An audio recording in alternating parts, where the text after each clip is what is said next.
Усть-Кутский зимник в преднавигационный период – единственная связь региона с Большой землей. Ежегодно по этому направлению проходят сотни тысяч тонн народно-хозяйственных грузов.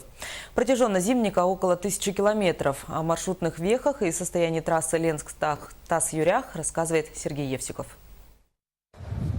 Самый протяженный и пограничный. Усть-Кутский зимник проходит по территории Иркутской области и Мирнинского района Республики Саха-Якутия и связывает регионы в единую транспортную сеть.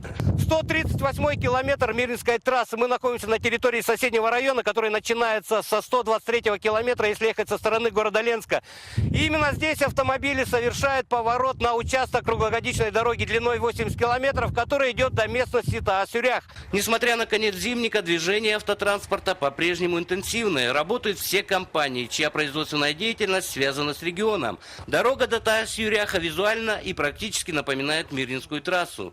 Полотно ровное, без затрудненных подъемов, косогоров, так что даже маломощная «Газель» идет легко и свободно. Дорога нормальная, немножко скользкая, снег выпал, вот тебе. Но идем хорошо. Идем нормально, хорошо. При подъезде к Таас-Юряху заметны признаки цивилизации: линии электропередач, вышки мониторинга транспорта, установки и факелы Алросагаза. Мы находимся на нулевом километре. Именно отсюда начинается Усть-Кутский зимник длиной около 1000 километров. Время за полдень, и на дорогах появляются лужи. Можно представить, что творится на трассе ближе к Усть-Куту. Трасса, конечно, уже плохая. Днем вообще невозможно идти. Стараемся идти ночью, так как подмерзает. Вот, более-менее нормально идти. Но местами все равно есть ужасная дорога. А вот автомобилей ленских автобаз на этом участке дорог не встретилось.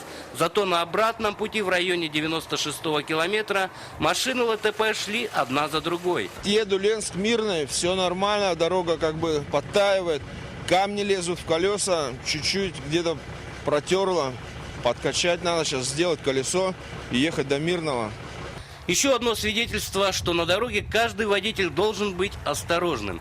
На этом ознакомительная поездка зимником завершена. Остается пожелать всем нашим респондентам и всем, кто за рулем, ни жезла, ни гвоздя и безопасного пути.